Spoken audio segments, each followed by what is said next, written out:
Olá a todos, sejam muito bem-vindos ao canal Engenharia de Produção, Professor Cirnei, e seguindo na nossa maratona de vídeos tratando sobre questões que envolvem o sistema Toyota de produção.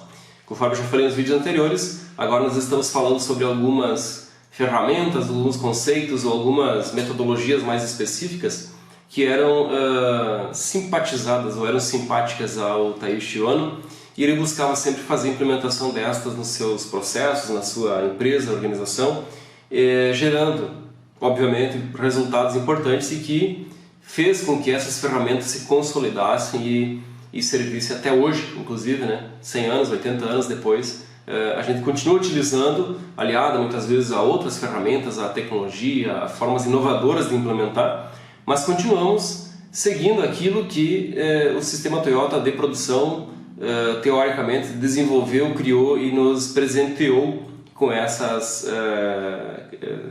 formas de resolver problemas, E mesmo assim, muitas vezes, a gente tem dificuldade, inclusive, de usar as ferramentas e atacar os problemas de forma correta e como deve ser feito, tá? Hoje o nosso assunto vai ser os 5 porquês. Eu vou colocar na tela para vocês por um tempo, vou deixar a tela cheia com um modelo de 5 porquês que eu elaborei. Óbvio, baseado em algum outro que já existia, mas eu tenho um formato que eu criei e eu vou deixar aqui por um bom tempo enquanto eu falo, para que vocês entendam como é que é essa questão dos 5 porquês, tá?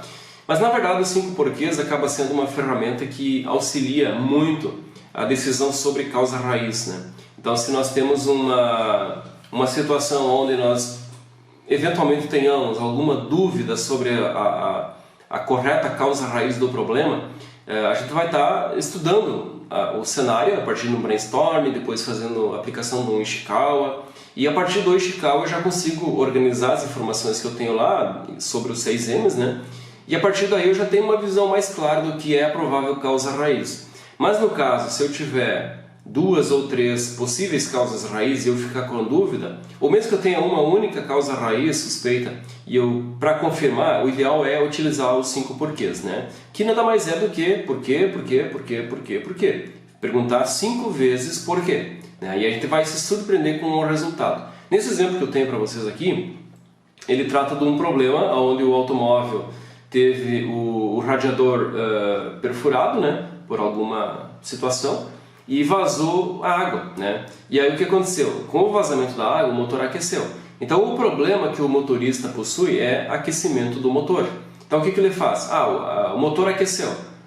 Ou então acendeu a luz do painel. Por que acendeu a luz do painel? Porque o motor aqueceu. Mas por que o motor aqueceu? Porque vazou a água.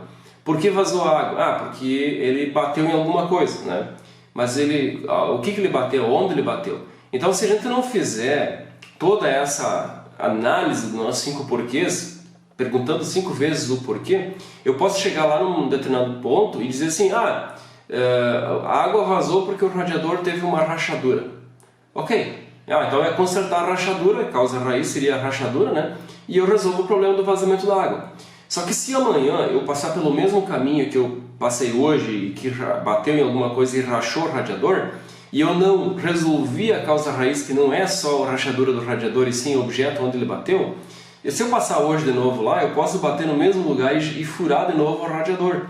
Então nesse caso a gente tem o quê? Acendeu a luz do painel, por quê? O motor aqueceu. O motor aqueceu por quê? Porque a água vazou. Por que a água vazou? A água vazou porque tinha uma rachadura no radiador. Sim, essa é a causa do vazamento. Agora, a causa raiz é a pedra que estava no caminho, onde eu passei, e o radiador bateu na pedra e acabou furando.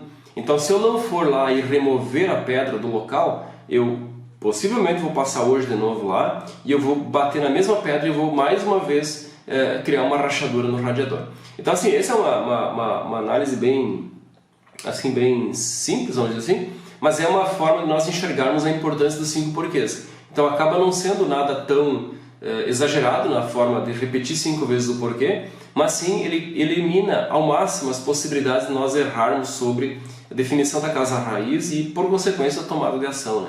Então, se vocês fizerem uma analogia com uma criança, a criança numa fase lá dos 4, 5, 6 anos, ela vai passar o tempo todo. Por quê? Por quê? Por quê? Por quê? É justamente um período de curiosidade em que ela quer investigar os porquês. Ela quer saber o porquê. E enquanto ela não tiver certeza ou convicção de que aquilo que falaram para ela é verdade ou faz sentido, ela vai continuar perguntando o porquê. Ah, por que isso aqui é azul? Ah, é azul porque alguém pintou. Mas por que pintou de azul? Não, porque ele gostou da cor do azul. Tá, mas por que ele gosta do azul? Ah, porque ele torce para um time X. Tá, mas por que ele torce para o time X? Então seria mais ou menos nessa lógica, né? Assim como uma criança pequena, de 4, 5, 6 anos, tem essa curiosidade de entender as coisas e ela vai ficar perguntando por quê? Por quê? Por quê? Aqui a gente tem que fazer a mesma analogia, né? Aplicar vários porquês, no caso os 5 porquês, e chegar às conclusões de forma mais assertiva possível. Façam isso, que com certeza vocês vão ter definições muito mais precisas, muito mais claras e muito mais objetivas sobre causa raiz dos problemas relacionados ao processo produtivo que vocês estão envolvidos. Pessoal, muito obrigado, se inscreva, compartilhe esse vídeo, acione o sininho lá do YouTube para que vocês sejam notificados quando eu postar novos vídeos e vamos avançando. Aqui sempre estou à disposição e buscando compartilhar conhecimento, distribuir, por mais que esses vídeos aqui sejam simples em relação a toda a abrangência que o sistema Toyota de produção tem, mas eu vou passando as dicas e deixando vocês mais ligados, vamos dizer assim, naquilo que interessa que é a implementação do sistema Toyota de produção. Só que vale lembrar, né, o sistema Toyota de produção ele precisa muita dedicação, muito empenho, muito estudo, muito envolvimento das equipes para que de fato ele gere bons resultados. Mas sim, é uma ferramenta, é uma metodologia, é uma forma de tratar os problemas muito poderosa e que gera resultados excelentes, ok? Até o próximo vídeo, um abraço a todos.